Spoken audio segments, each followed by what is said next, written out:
Haleluya. Selamat pagi dan salam sejahtera di dalam kasih Tuhan kita Yesus Kristus. Pagi hari ini kita patut bersyukur kepada Tuhan kalau kita boleh bertemu lagi, berjumpa lagi di dalam anugerah Tuhan. Kita menikmati kekuatan, kesehatan yang Tuhan limpahkan di dalam hidup kita. Dan pagi yang baik ini sebelum kita beraktivitas, mari kita menyediakan hati dan diri kita untuk bersama-sama membaca dan merenungkan firman Tuhan. Mari kita berdoa. Bapa Surgawi, Bapa di dalam nama Yesus Kristus Tuhan, pagi hari ini sebelum kami beraktivitas, kami rindu mendasari setiap aktivitas dan kehidupan kami dengan kebenaran firman Tuhan. Engkau berkati kami semua, biar firman ini boleh menjadi rema dan berkat di dalam hidup kami. Kami mengucap syukur dalam nama Tuhan kami Yesus Kristus kami berdoa. Haleluya. Amin. Puji Tuhan, pagi hari ini satu tema firman Tuhan yang ingin saya sampaikan kepada kita sekalian, yaitu hidup menurut roh. Sekali lagi, tema firman Tuhan yang ingin saya sampaikan kepada kita, yaitu hidup menurut roh. Saya akan bacakan firman Tuhan di dalam Galatia pasal 3 ayat yang ketiga. Galatia 3 ayat yang ketiga, demikian firman Tuhan. Adakah kamu sebodoh itu? Kamu telah memulai dengan roh, maukah kamu sekarang mengakhirinya di dalam daging? Sekali lagi saya bacakan. Adakah kamu sebodoh itu? Kamu telah memulai dengan roh, maukah kamu sekarang mengakhirinya di dalam daging? Bapak Ibu jemaat yang kekasih, firman Tuhan yang Rasul Paulus sampaikan kepada orang-orang percaya yang ada di Galatia.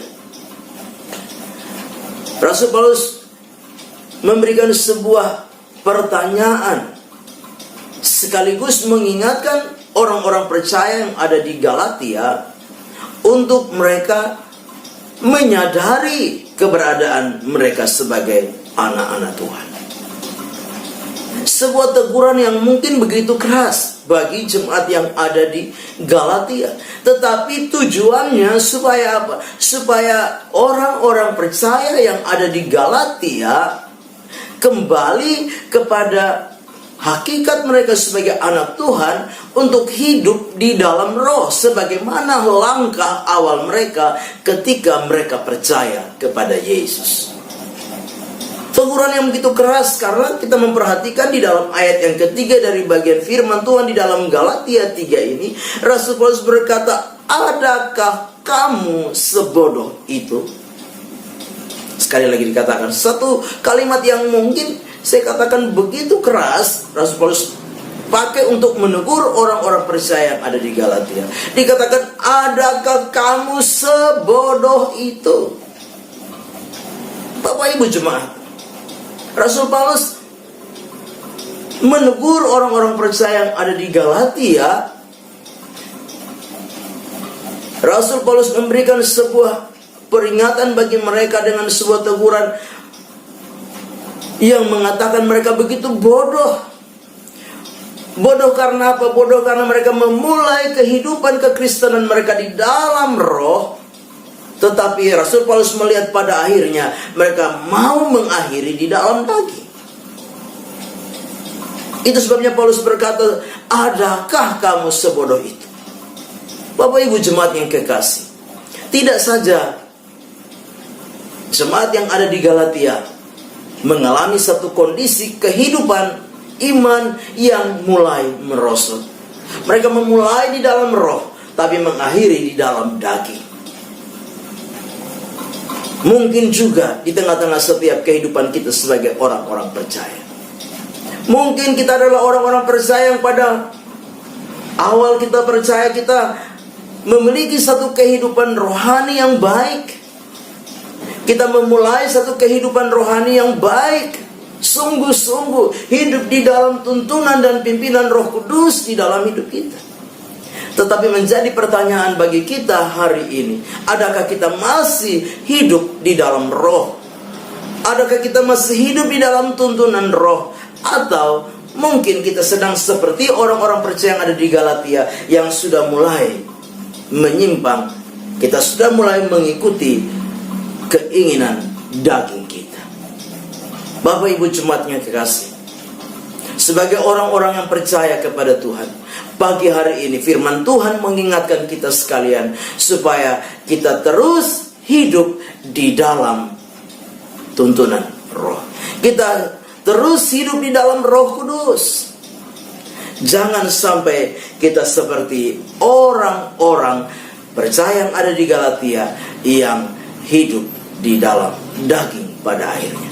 Mengapa? Mengapa jangan kita hidup di dalam daging?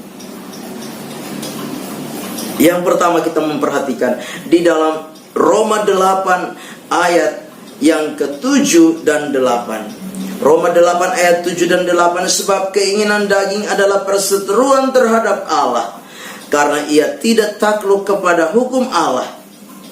Hal ini memang tidak mungkin baginya.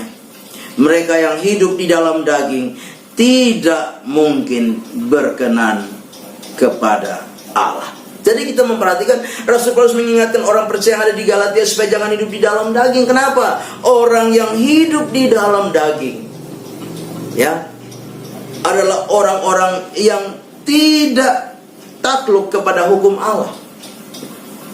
Orang-orang yang menjadi seterunya Allah, musuhnya Allah. Karena apa? Karena orang yang hidup di dalam daging tidak mungkin berkenan kepada Allah. Ya, firman Allah katakan bahwa daging sama sekali tidak berguna. Jadi hidup di dalam daging itu tidak ada gunanya. Hidup di dalam daging itu akan membawa kita kepada kebinasaan.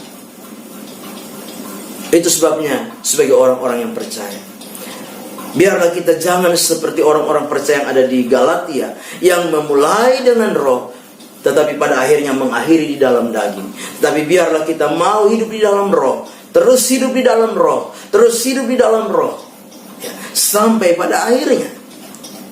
Karena dengan kita hidup di dalam roh, maka apa? Hidup kita menjadi hidup yang berkenan kepada Allah. Ketika kita hidup di dalam roh, maka roh memberikan hidup kepada kita. Daging memberikan kebinasaan, tetapi roh memberikan hidup kepada saudara dan saya. Di dalam Roma pasal 8 ayat yang kedua, Roma 8 ayat yang kedua berkata, roh yang memberi hidup telah memerdekakan kamu dalam Kristus dari hukum dosa dan hukum maut. Dikatakan, ya, roh yang memberi hidup. Ketika kita hidup dalam roh, maka kita akan menikmati kehidupan yang sesungguhnya. Itu sebabnya sebagai orang-orang yang percaya kepada Tuhan, jangan biarkan kita hidup di dalam daging. Tapi mari pagi hari ini, biarlah kita hidup menurut roh, ya.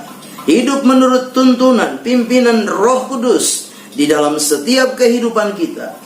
Sebab dengan kita hidup menurut Roh Kudus di dalam kehidupan kita, maka roh itu akan memberikan kehidupan di dalam setiap kehidupan kita. Kita menjadi pribadi-pribadi yang hidup kita semakin hari semakin berkenan dan menyenangkan hati Tuhan. Amin. Kita berdoa. Bapa di dalam surga, terima kasih untuk firman Tuhan yang sudah kami dengar pagi hari ini. Biar firman itu menjadi rema, menjadi berkat, menjadi kekuatan di dalam hidup kami. Ajar kami supaya kami hidup di dalam roh, sehingga hidup kami semakin hari semakin berkenan di hadapan hadirat Tuhan. Berkati hidup pribadi kami, keluarga, rumah tangga, dan pekerjaan kami. Berkati juga iman, pengharapan, dan kasih kami kepada Engkau. Kami serahkan seluruh hidup kami sepanjang hari ini dalam tangan Tuhan. Melangkah bersama dengan Tuhan di hari baru ini, mengucap syukur. Dalam nama Tuhan kami Yesus Kristus kami berdoa. Haleluya. Amin. Selamat pagi, Tuhan Yesus memberkati.